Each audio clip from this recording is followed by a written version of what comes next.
Ձեռք բերեք իտալական նրբագեղ ու բարձրակարգ սալիկների նշված տեսականին, վճարելով բացառիկ 4400 դրամ 1 քառակուսի մետրի համար։ Շնորհակալություն պարոն Աբրահամյանի նշած վերջին մտքին անդրադառնամ, տեսեք, ասում եմ կոռուպցիան չի կարողանում լուծել խնդիրը կառավարությունը, դրա համար գնում է այս ճանապարհով։ Պարոն Աբրահամյան, տեսեք, տասնամյակներ, հարյուրամյակներ, հազարամյակներ պետությունները պայքարում են հանցագործությունների դեմ, տարբեր հանցագործություններ, բայց ինչքան էլ արդյունավետ են պայքարում, այդ հանցագործությունները երբեք չեն վերանում։ Գողությունները երբեք չեն վերանում, ինչքան էլ ուզում ես պայքարի, բայց հենց վերացնում ես դրանց առաջացման նպաստող պայմանները, իրենք արդեն վերանում են։ Օրինակ համարանիշեր էին գողանում եւ վաճառում տերերի վրա Ռուսաստանից, բանից մեր պետհամարանիշերը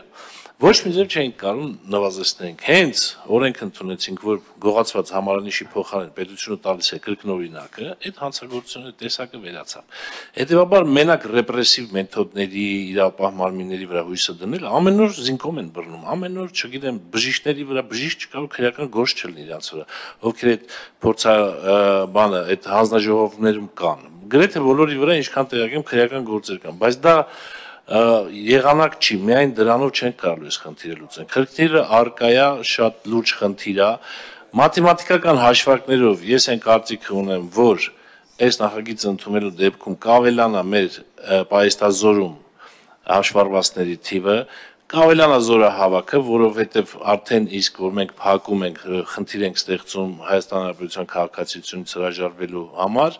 միանշանակ դա բերելու ավելացման, ստե արժեքային մոտեցման խնդիր կա, ինչպես դուք նշեցիք, հանրային ընկալման խնդիր կա, բանակի եւ ընդհանրապես պաշտպանության վերաբերյալ, այլո, պաշտպանության բեռը մաքսիմում պետք է հավասարաչափ բաշխվի, բայց մեկը այդ բեռը կրում է ֆինանսների միջոցով, մյուսը բանակում ծառայելով, մյուսը ինտելեկտուալ, չգիտեմ, ծառայություն մատուցելով, տեսեք, այսպիսի շատ դեպքեր կան, մարդիկ IT, բարձր տեխնոլոգիաների, չգիտեմ, սպորտի բնագավառում լուրջ հաջողությունների են հասել եւ մտածում են, որ իրենք չեն կարող 2 տարի բացակային այդ իրենց կարիերայի աճման ժամանակահատվածում բացակային։ Նրանք էլ ասում են մենք մասնակցենք այս պետության պաշտպանությանը, մենք դառնանք զինվոր, պահեստազորում գրանցվենք, պատերազմ լինի, Աստված մի արարցի, մենք պատերազմ ենք գնում, բայց թողեք մենք մեր գործով զբաղվենք, մենք էլ այդ վճարը անենք։ Ես կողմ եմ քվեարկելու պայմանով, որ անպայման քննարկվի, որ հավաքագրված գումարները պարտադիր ծախսվի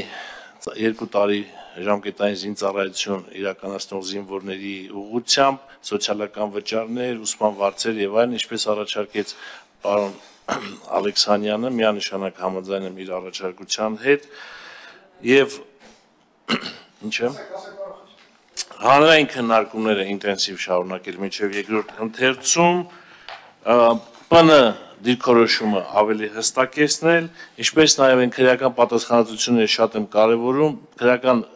պարոն Քոչարյան, երևի թե անհրաժեշտ է ոչ թե մեղադրյալի կարգավիճակի համար սահմանել հարկադիր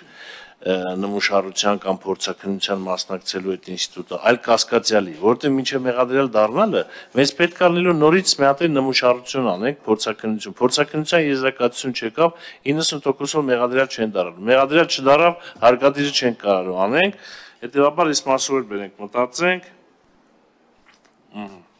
Այսքանը շնորհակալ։ Շնորհակալություն պարոն Խաչատրյան, Վահագն Ալեքսանյան։ Շնորհակալություն։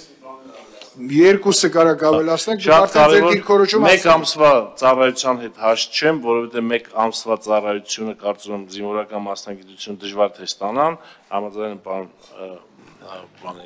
Աբրահամյանի հետ։ Տեսեք, հենց զինվորները զորակոչվում են բանակ, առաջին մեկ ամիսը այդ ադապտացիոն շրջանում ամենաշատ հիվանդացությունը այդ ժամանակ է լինում։ Նրանք անընդհատ գտնում են հոսպիտալներում, գտնում են բուժկետերում այդ առաջին մի ամիսը, հետևաբար կամ ստե պետք է նորմ ավելացնենք, նշենք, որ հարգելի, անհարգելի պատճառներով ծառայությունից բացակայությունը չի հաշվելու այդ մի ամսվա մեջ, եւ առաջարկում եմ այս մի ամիսը փոխել նաեւ 4 ամսվա։